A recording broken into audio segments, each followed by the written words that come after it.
Alors, aujourd'hui, on va s'attaquer à un sujet universel, la masturbation, et surtout au mythe qui l'entoure. C'est un comportement humain qu'on retrouve absolument partout, et pourtant, il reste entouré d'un silence assez tenace. C'est de ça qu'on va parler. On l'a appelée la grande muette. Et franchement, cette expression, elle est parfaite. Elle résume tellement bien ce paradoxe, ce truc un peu fou. C'est une expérience que presque tout le monde connaît à travers les âges, à travers les cultures, mais qui est comme emmurée dans le silence. Alors aujourd'hui, cette grande muette, on va essayer de la faire parler. Voilà, c'est vraiment la question centrale. Pourquoi ? Pourquoi un comportement aussi universel se retrouve-t-il entouré de tant de mythes, de tant de honte accumulées depuis des siècles ? Pour avoir un début de réponse, il faut remonter un peu le temps, aller chercher les origines de ce tabou si puissant. Alors, premier point, et il est essentiel, les sentiments de culpabilité ou de honte qui peuvent être liés à ce sujet, ils ne sont pas tombés du ciel. Pas du tout. C'est le résultat d'une longue, très longue construction historique. Cette frise, elle est super parlante. On voit vraiment comment les choses se sont empilées. On part de l'Antiquité, avec les grandes religions qui l'associent au péché, à quelque chose de négatif. Puis, énorme tournant au XIXe siècle. Là, c'est la médecine qui prend le relais et qui en fait une maladie. On parle de folie, de faiblesse. Et c'est seulement au XXe siècle que la psychanalyse commence à nuancer, à explorer d'autres pistes. Donc on voit bien comment ces discours, religieux puis médicaux, ont créé une peur culturelle très très profonde. Un héritage qui pèse encore, c'est certain. Bon, allez, on quitte le passé et on fait un saut jusqu'à aujourd'hui du côté de la science moderne. Et là, c'est un virage à 180 degrés. Parce que les connaissances actuelles, elles viennent complètement contredire et même pulvériser ces vieux mythes. Et là, le contraste est juste saisissant. D'un côté, on a ce mythe qui a la vie dure, hérité du 19e siècle. Ça provoquerait des maladies, un déclin mental, bref, que du négatif. Et de l'autre, la science d'aujourd'hui qui nous dit non seulement il n'y a aucun lien démontré avec une quelconque maladie, mais en plus, c'est associé à des effets positifs sur la santé. Le discours s'est complètement inversé. C'est ça le point clé. La science a totalement transformé notre vision des choses. On est passé de quelque chose de vu comme dangereux à un véritable outil de bien-être. Et quand on regarde les faits, c'est très clair. Réduction du stress, amélioration de l'humeur, et puis quelque chose d'essentiel, une meilleure connaissance de son propre corps. Ça contribue même à ce qu'on appelle l'autorégulation émotionnelle. On est loin, très loin des mythes du passé. Et pour vraiment enfoncer le clou, si l'on peut dire, il y a la position officielle de l'Organisation mondiale de la santé, l'OMS. Ce n'est pas rien.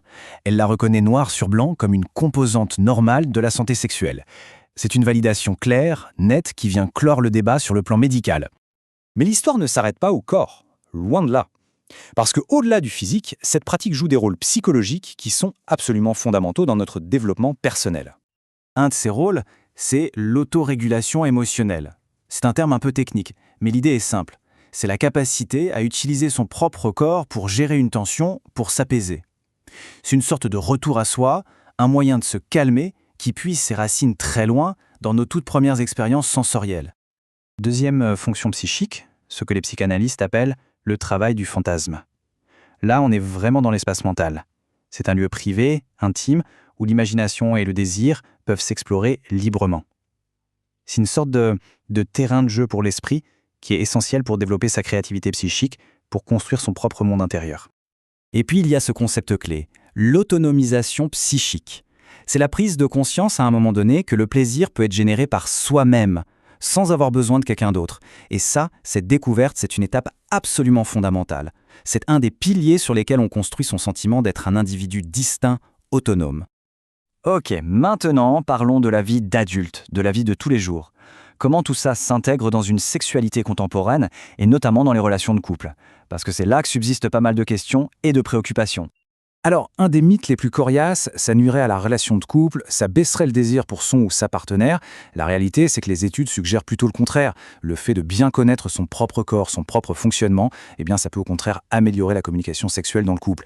Ça coexiste très bien avec une vie sexuelle à deux épanouie. Les deux ne s'opposent pas, ils peuvent même s'enrichir mutuellement. Il faut aussi clarifier quelques points sur le plan clinique, c'est important.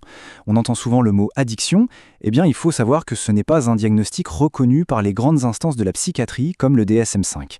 En revanche, on peut parler de compulsion, mais c'est différent.